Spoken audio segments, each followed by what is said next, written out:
The O'Reilly Fact is on tonight. I have legally used the tax laws to my benefit. And I must tell you, I hate the way they spend our tax dollars. Doesn't look like he paid a dime of federal income tax for almost 2 decades. Seems he was contributing nothing to our nation. New Fox poll says most Americans are voting against either Hillary or Trump. Not for them. But why? Talking Points and Charles Krauthammer will analyze. Is China America's friend or enemy? China and America, of course, are friends. Can you guys take care of North Korea for us? Wow, that is too much. Also ahead, Trump has been very hard on China. How's that playing in Chinatown? Jesse Waters on the case. You're a very nosy fellow, kitty cat, huh? You know what happens to nosy fellows? Caution, you are about to enter the no-spin zone. The Factor begins right now.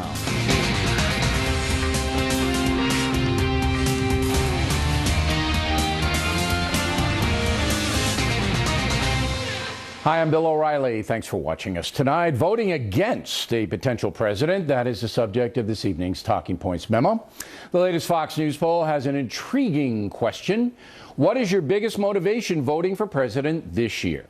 Fear the other candidate wins, 57%. Enthusiasm for a candidate, just 39%. Well, that pretty much says it all. The majority of American voters are voting against rather than for Clinton or Trump.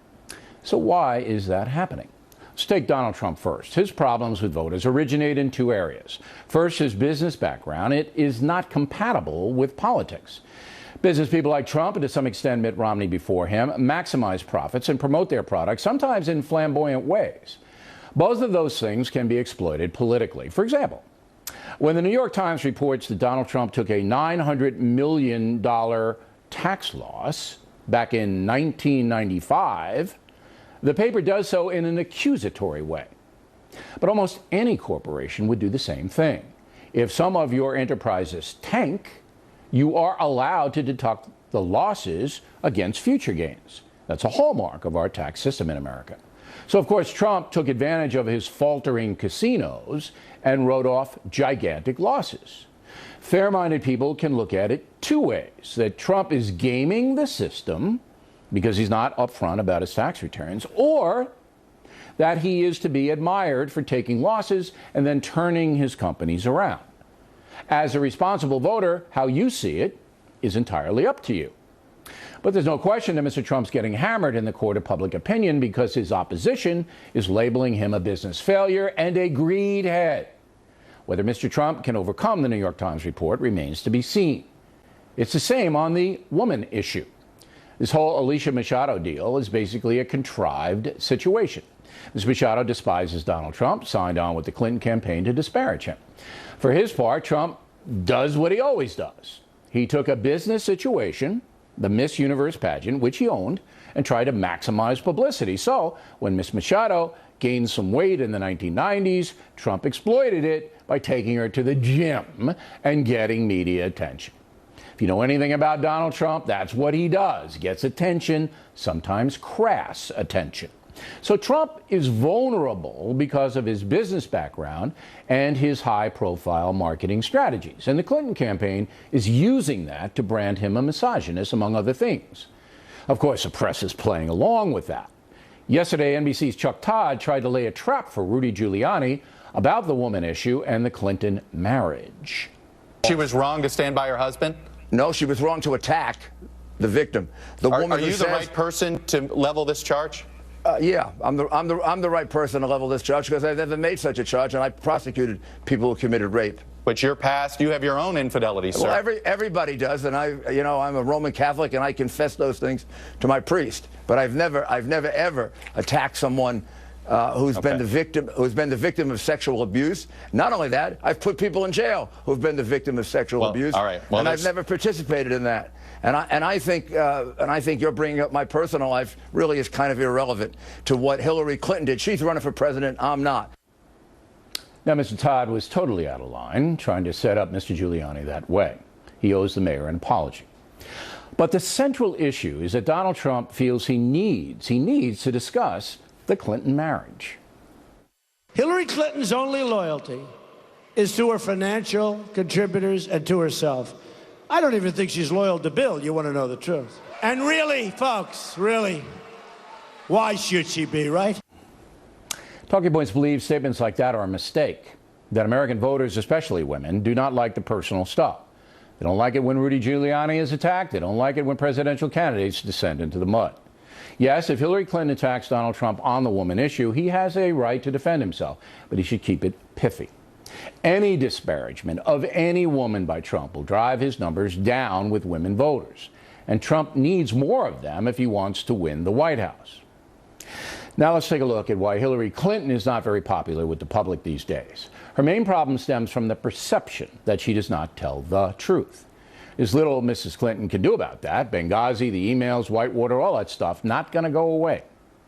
The secretary is smart to play down those questions. She'll never win on that front. Going on the defensive is not a winning political strategy. But in order to get away from the perception that she's not an honest person, she must convince Americans that she is really looking out for them, that her political vision would be beneficial to the country.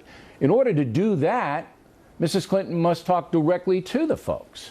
But she avoids most interviews, perhaps because of the email and Benghazi stuff. It's a catch-22. You can Google that if you don't know what that means. But Hillary Clinton has a larger problem, and that is a kind of personality quirk. We saw that the day after last week's debate. Did anybody see that debate last night?